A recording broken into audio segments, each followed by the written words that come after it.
Ils ont trouvé cet avion de Pearl Harbor caché dans la jungle. Puis ils ont regardé à l'intérieur. C'est incroyable ce qu'on peut voir depuis les nuages, on peut voir des villes entières, une nature magnifique, et surtout, des choses étranges qu'on ne pourrait jamais apercevoir autrement. Parfois, on voit bien plus que ce qu'on espérait en prenant l'avion. Il arrive qu'on aperçoive un secret bien caché, et personne ne le sait mieux que l'équipage de la Royal Australian Air Force. Cette année-là a été marquante pour la Royal Australian Air Force, c'est à ce moment-là que le monde entier a entendu parler d'eux et de leur découverte dans le Marais. Tous les vols semblaient identiques jusqu'au jour où l'équipage remarqua quelque chose d'inhabituel. C'est ainsi qu'a commencé leur première étape vers le fantôme du Marais. La Royal Australian Air Force avait une journée entièrement planifiée. Ils devaient effectuer un vol de routine au-dessus d'une zone reculée de la Papouasie-Nouvelle-Guinée. À l'époque, la Papouasie-Nouvelle-Guinée faisait partie du Commonwealth australien. Cette journée avait commencé comme toutes les autres, et tout semblait se dérouler comme prévu. Mais malgré les apparences, un événement survint qui changea tout. Une seule vue peut tout changer, surtout quand on survole des marécages. C'est ainsi qu'un jour banal pour l'armée de l'air est devenu historiquement important. Lorsque l'équipage a aperçu pour la première fois quelque chose dans le Marais, il ne savait pas ce qu'il voyait. Au premier coup d'œil, cela ressemblait à n'importe quelle autre forêt de Papouasie-Nouvelle-Guinée. Puis, au milieu de la verdure, ils virent quelque chose qui n'était ni vert, ni naturel. Après des kilomètres de végétation, ils aperçurent quelque chose d'étrange, sans savoir ce que c'était. Cela semblait être blanc, de forme étrange. Même si c'était dangereux de s'aventurer dans le Marais et de plonger pour en savoir plus sur cet objet, les deux hommes décidèrent qu'ils devaient découvrir ce qui se cachait là. David Taylor G. et Fred Hagen insistèrent pour lancer une expédition, car ils savaient que cet objet avait une valeur historique importante. Peu de gens connaissaient ce qu'ils savaient de la région. En réalité, on savait peu de choses, mais la Papouasie-Nouvelle-Guinée avait été un point stratégique pendant la Seconde Guerre mondiale, et un lieu crucial dans la bataille du Pacifique Sud-Ouest. David et Fred savaient que des trésors attendaient d'être découverts. Une fois la guerre terminée, des visiteurs vinrent sur l'île dans l'espoir de retrouver des vestiges militaires. Rapidement, le tourisme de guerre devint une activité à part entière. Les gens commencèrent à explorer la Papouasie-Nouvelle-Guinée. Les touristes adoraient explorer les anciennes bases militaires laissées par les armées japonaises, américaines et australiennes. Alors, lorsque l'armée de l'air australienne aperçut quelque chose, David et Fred étaient prêts à foncer et découvrir ce que c'était, rien ne pouvait les arrêter.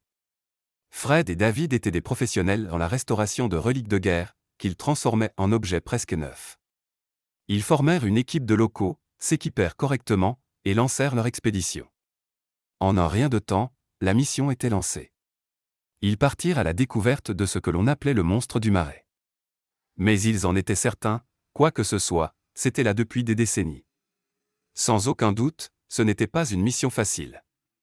Ils durent traverser la nature sauvage de Papouasie-Nouvelle-Guinée et pénétrer dans un marais infesté de crocodiles. Et pourtant, cette équipe appréciait chaque étape. Étonnamment, l'emplacement difficile d'accès et le fait que l'objet était partiellement submergé dans l'eau avaient permis sa préservation.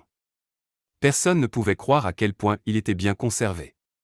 Une fois arrivé à destination, il fut immédiatement clair de quoi il s'agissait. Mais personne ne s'attendait à ce qu'il soit en si bon état.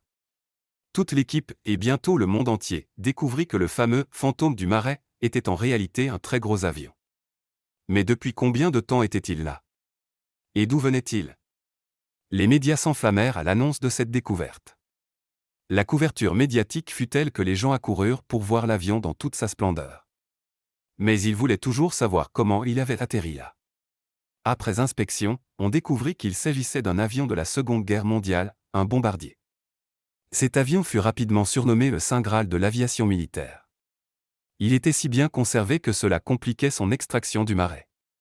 Ce bombardier servait de témoignage à une époque révolue et de preuve tangible d'une zone de conflit majeur et de l'Empire japonais pendant la guerre. Pourtant, il fallait le déplacer. L'avion se trouvait en plein Marais, rendant l'accès déjà presque impossible. Le déplacer sans causer de dégâts importants relevait de la mission impossible.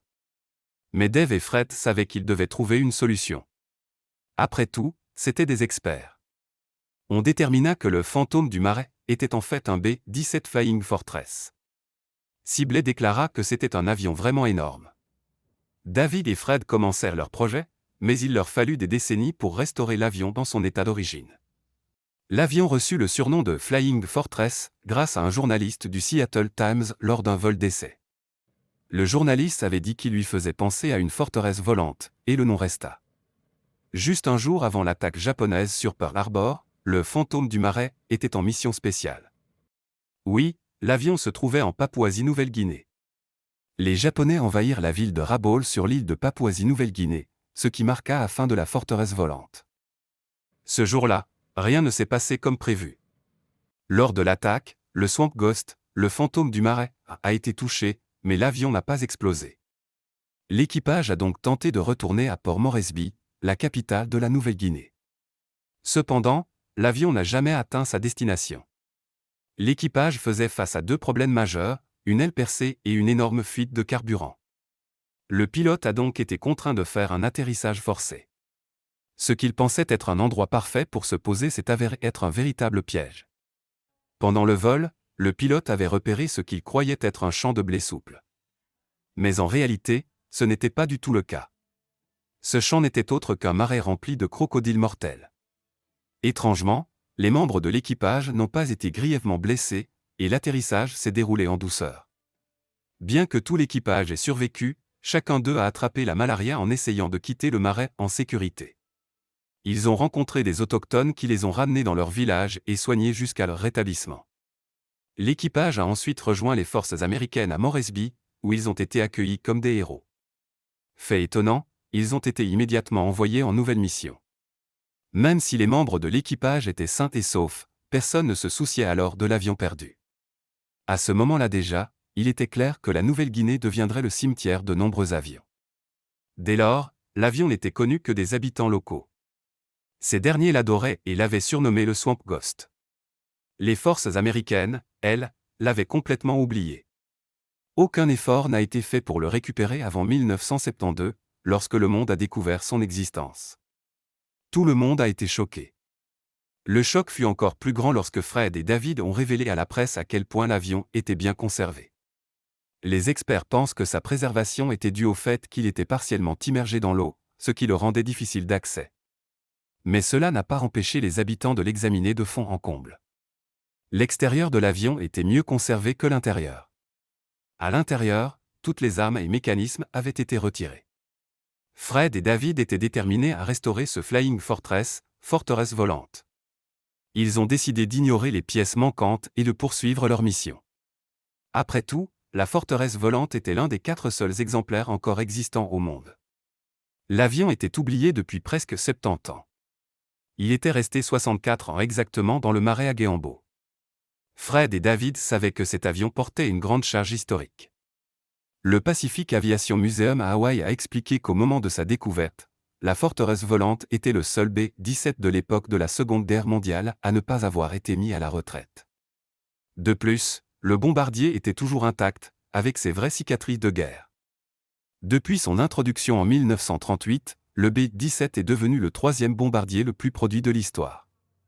Il a surtout été utilisé contre les forces allemandes en Europe. En raison de sa taille et de sa solidité, le B-17 a aussi été utilisé contre les Japonais. À l'époque, le B-17 était directement responsable du largage de 640 000 tonnes de bombes. Mais pourquoi cela importait-il tant à Fred et David? Parce que le président Roosevelt avait une vision de l'armée moderne américaine, et le B-17 en était un pilier. Le B-17 représentait une nouvelle génération de bombardiers capables de transporter plus. Mais il était bien plus que cela. Une fois la guerre terminée, la plupart des bombardiers ont été rapatriés aux États-Unis. Seuls quelques-uns sont restés en service, principalement pour des missions de sauvetage en mer. Les habitants traitaient ce bombardier comme une relique sacrée. Ils l'adoraient depuis des décennies, donc il n'a pas été facile de s'en séparer. Fred et David ne s'attendaient pas à cela. Ils ont dû parler avec les villageois pour les convaincre de céder l'avion.